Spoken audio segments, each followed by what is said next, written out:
Salam sejahtera dan selamat pagi kepada semua murid. Okey, apa khabar murid pada hari ini? Hari ini kita akan teruskan unit ke-18 iaitu Indahnya Budi Bahasa. Tajuk kecil kita pada hari ini ialah Budi Pekerti. Baiklah.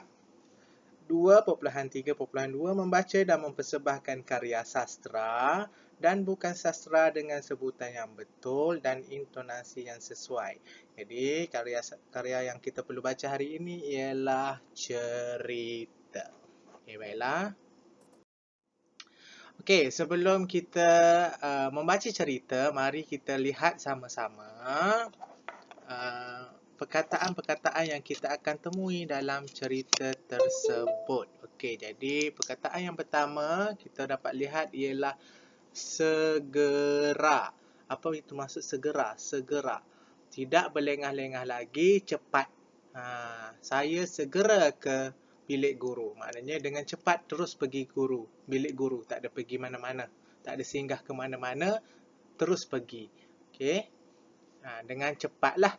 Sebahagian ni boleh kita masukkan setengah ataupun segolongan. Jika awak tengok pada gambar ni, ini sebiji ni dipotong kepada 3 bahagian. Jadi sebahagian ni diambil yang ni sahaja. Yang ini sahaja sebahagian lah tu. Okey. Seterusnya budi pekerti. Budi pekerti ni apa? Perangai, kelakuan, tabiat. Budi pekerti ni apa? Tabiat yang baik lah. Yang baik. Yang baik. Kelakuan yang baik. Okey. Mengetuk, memukul dengan buku jari. Ni. Jari awak ni ada 1, 2, 3, 4, 5. Kelima-lima awak guna untuk awak ketuk. Jadi itu mengetuk, memukul dengan buku jari. Hampir. Hampir tu apa? Dekat, tidak jauh. Kalau hampir-hampir, hendak berlaku tapi belum lagi berlaku. Sikit lagi nak berlaku. Itu hampir-hampir. Kalau hampir, dekat, atau tidak jauh. Okey, baiklah. Sekarang kamu perlu buka muka surat 109.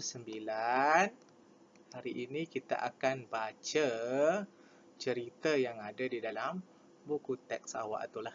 109. Okey, mari kita tengok sama-sama. Mari kita lihat sama-sama. Mari kita baca sama-sama. Budi pekerti. Budi pekerti. Hari ini Sandra datang awal ke sekolah. Dia melihat Cikgu Wong membawa banyak buku. Sandra segera menghampiri Cikgu Wong. Jadi Cikgu Wong dia datang kat sekolah, Sandra datang awal sebelum Cikgu Wong. Jadi Cikgu Wong telah sampai, dia ternampak, dia melihat Cikgu Wong ni bawa banyak buku. Jadi Sandra pun cepat-cepat pergi dekat Cikgu Wong ni. Segera menghampiri Cikgu Wong ni. Tengok ni buku ni banyak, susah Cikgu Wong nak angkat. Jadi Sandra pun setelah menghampiri, Sandra pun ni apa yang berlaku pada Sandra. Mari kita sambung baca. Selamat pagi Cikgu. Bolehkah saya tolong bawakan sebahagian daripada buku ini? Tanya Sandra. Terima kasih Sandra, kata Cikgu Wong. Jadi Sandra minta daripada yang banyak ni di atas ni, mintalah separuh seorang nak bawa sebahagian. Sikit seorang lah. Tolong bawa untuk meringankan beban Cikgu Wong ni. Okey, tengok apa yang terjadi seterusnya. Mari kita sambung baca. Sandra mengetuk pintu sebelum masuk ke bilik guru. Dia meletakkan buku itu di atas meja Cikgu Wong. Sandra berasa gembira kerana dapat membantu gurunya. Sandra ni rasa gembira sebab dia dapat tolong gurunya. Jadi dia letak di atas meja ni. Okey. Baiklah. Tugasan kamu pada hari ini, kamu perlu membaca ketiga-tiga perenggan, rekodkan video dan hantar kepada cikgu. Boleh? Baca, rekod, baca dan hantar kepada cikgu. Okey, jika di bawah ni awak lihat, pernahkah kamu membantu guru kamu? Bagaimana? Mari kita lihat. Okey. Bagaimana kamu pernah membantu guru kamu? Ya, mungkin kamu pernah. Ya, saya membantu guru menyapu sampah. Mungkin kamu pernah menyapu sampah. Okey, lagi apa lagi awak pernah buat aku? Apa lagi yang pernah awak lakukan? Apa lagi yang pernah awak buat? Ya, saya pernah membantu guru mengemas kelas. Ya, betulkan meja. Apa lagi? Kemas-kemas kelas, buang sampah. Okey. Mungkin kamu pernah. Ya, saya membantu guru mengagihkan buku latihan kepada rakan-rakan. Mungkin guru kamu kata, nah, tolong bahagikan kepada rakan ni. Siapa punya. Awak pun bahagi. Okey, seterusnya. Ya, saya membantu guru membawa peralatan sukan. Akhir sekali, ya, saya membantu guru membawa buku latihan ke bilik guru. Okey, mungkin ini yang pernah awak lakukan, ya. Okey, jadi awak boleh tulis apa ni? Perlakuan-perlakuan tabiat ni, budi pekerti yang ni, tabiat yang baik ni di dalam buku tulis kamu.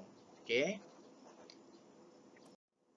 Okey, seterusnya kamu perlu buka muka surat 33. Perlu buka muka surat 33. Di sini ada satu cerita. Cerita berkaitan Anan pergi ke suatu tempat. Mari kita baca dulu cerita tu. Baiklah. Anan dan bapanya hendak menaiki komuter. Mereka menunggu komuter dengan sabarnya. Okey, dia nak naik komuter, nak pergi ke mana, tak tahu, tak dinyatakan, tak diberitahu, tapi mereka nak naik komuter. Anan dan bapanya duduk berhampiran dengan pintu komuter. Mereka duduk dengan sopannya. Okey, ni Anan, ni bapanya, duduk dengan sopannya. Dalam perjalanan, seorang wanita dan anak perempuannya masuk. Anan dan bapanya memberikan tempat duduk mereka. Okey, jadi nampak ada seorang wanita ni dengan budak perempuan. Jadi Anan kata kesian kepada mereka, terpaksa berdiri. Jadi mereka pun beri tempat duduk. Silalah duduk. Macam itulah. Jadi mereka pun duduk. Wanita itu mengucapkan terima kasih kepada Anan dan bapanya. Okey. Baiklah. Okey, cuba lihat. Bagaimanakah perasaan wanita itu setelah Anan menolongnya? Apa wanita tu rasa? Rasa apa? Okey, kita boleh jawab mungkin wanita itu berasa gembira, seronok dan bersyukur setelah Anan menolongnya. Jadi dia rasa seronok lah orang bagi tempat duduk. Dia rasa gembira, dia rasa riang, dihargai di dalam hatinya. Okey? Okey, awak perlu tulis yang ni. Yang ini perlu ditulis di dalam buku aktiviti awak. Dan cerita kedua ini pun awak perlu rakam, rekod dan hantar kepada cikgu. Bacaan kamu kepada cikgu. Okey, baiklah. Itu sahaja untuk hari ini. Semoga bermanfaat. Kita jumpa lagi dalam sesi seterusnya. Bye-bye.